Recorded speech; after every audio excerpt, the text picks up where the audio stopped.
A new villain is terrorizing Paris, though this one is far from ordinary. In fact, they're not really a villain at all. At least, that's what Ladybug doesn't know yet. A masked woman dressed in black appears, determined to make everyone behave properly, following rules and forcing kindness, even at the cost of people's lives. Je m'appelle Marinette. At the movie theater, Zoe hesitates over whether to wear her hat. Her Kwame tells her it doesn't matter what she chooses, because her beauty always shines through, especially on her first day back at school. Excited about a new school year that feels like a fresh start, Zoe tells her Kwame that more than anything, she can't wait to see her friends again. As she comes downstairs, she spots Andre closing up the cinema. N'en suis pas capable. Jamais. Je laisse tomber. Seeing this, Zoe reminds him of their promise, not to give up and never to bury their dreams again. Andre sighs, admitting that his movie selection isn't exactly mainstream, and with the internet stronger than ever, no one comes to watch anymore. Zoe insists that success only comes to those who dare to be different, to those who don't just go with the flow. With her words lingering in the air, they reopen the theater. In their embrace, Andre wishes her a great first day back. When Zoe arrives at school, everyone greets her warmly, saying she looks like a real movie star, and asking if she just came back from New York or Hollywood. She explains that she actually spent her summer in Paris with Andre, renovating the cinema, and she's thrilled for everyone to see it. When Kim spots her, he mentions there's a new student who also returned from New York, saying it because he didn't catch that Zoe never actually left Paris. Still, he takes her inside to meet the unbearable Ray. Zoé, ça alors, le monde est petit? Meanwhile, Sabrina looks unusually downcast. A video has surfaced of Chloe mocking her first day of school photo, calling her ridiculous. Seeing how hurt she is, everyone gathers around. Zoe tells her she saw her sister's post and feels sorry that they're related, but urges her not to let Chloe's harsh words ruin her day. Trying to lift her spirits, Marinette compliments Sabrina's outfit and decides to record a short video with her to show off her look. Soon everyone joins in, taking selfies with Sabrina to prove to Chloe that she's anything but ridiculous. Later on, Ray keeps acting obnoxious with his friends, even blocking Subtle's way, though Subtle takes it lightly. Je ne leur donne pas trop d'importance.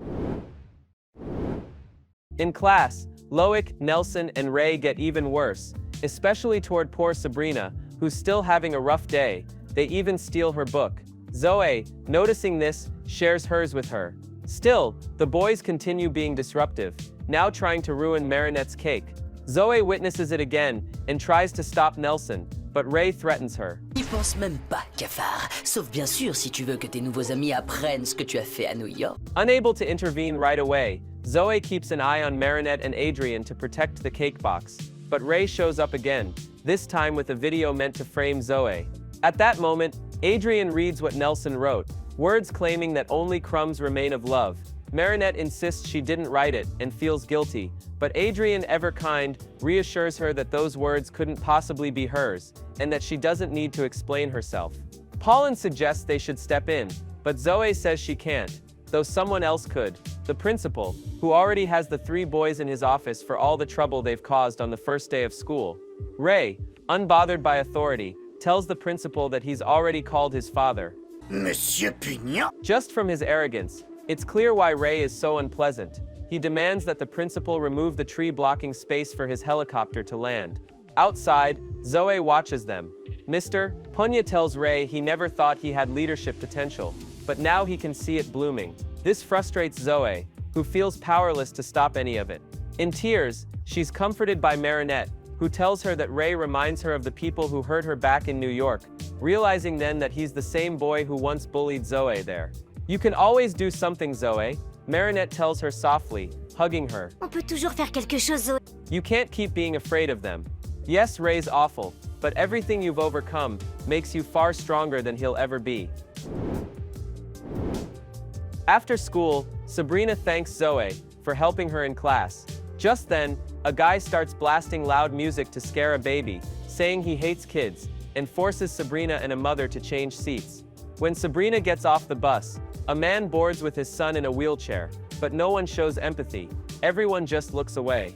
As the ride continues, Zoe notices that people seem to be getting worse and worse, until she reaches the cinema and sees three teens arguing with Andre because they didn't like the movie.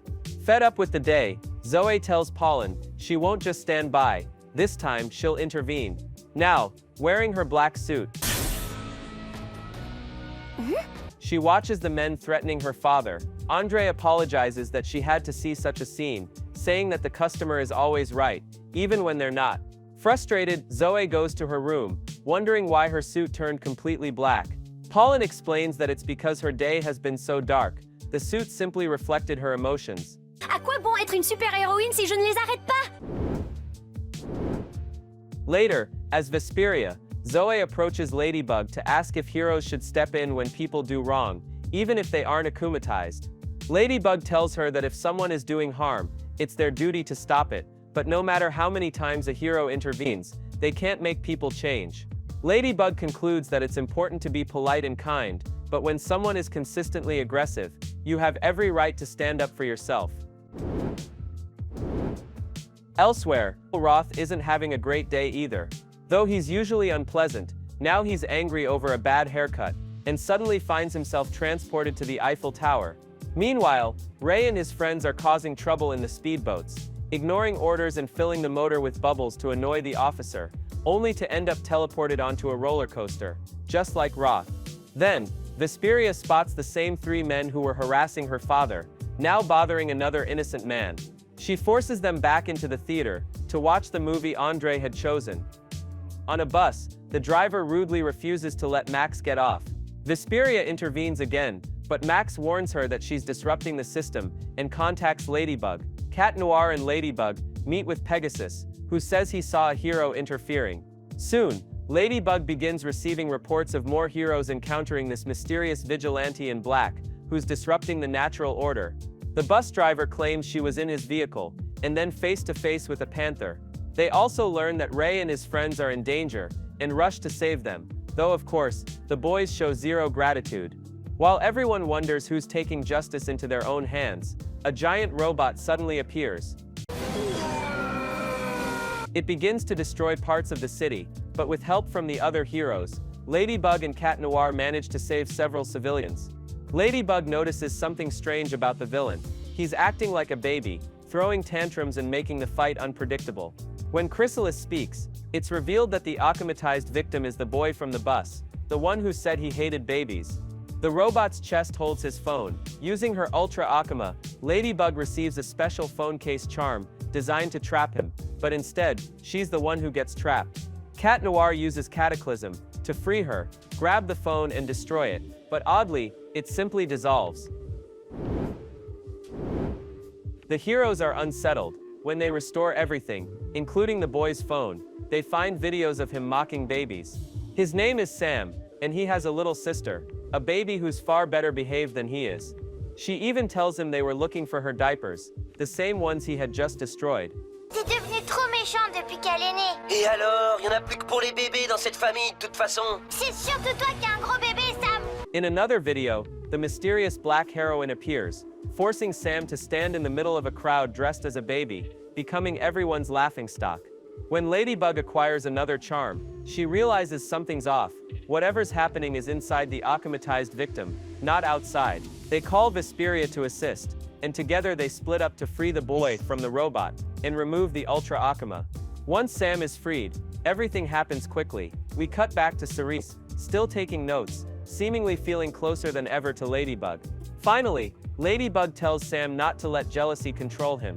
His parents love him, but Sam remains angry, mostly because it was Vesperia's humiliation that led him to be akumatized. She fights him briefly, but Ladybug reminds her that taking justice too far makes her just as wrong. You can't do to others what you wouldn't want done to you. Sam, being a spoiled kid, ignores Ladybug, which irritates Cat Noir, who warns him to be grateful he was saved, because next time they won't be so forgiving. Vesperia seems to understand the lesson, and goes to bump fists, but this time they don't. They need to find the masked woman, now suspecting she might be the new holder of the butterfly Miraculous. Zoe stays silent, leaving everyone with the question unanswered. In the end, Andre hires a tough new girl to handle the troublemakers, while Zoe watches, realizing that even if the world doesn't always change, there will always be people strong enough to defend themselves and set boundaries.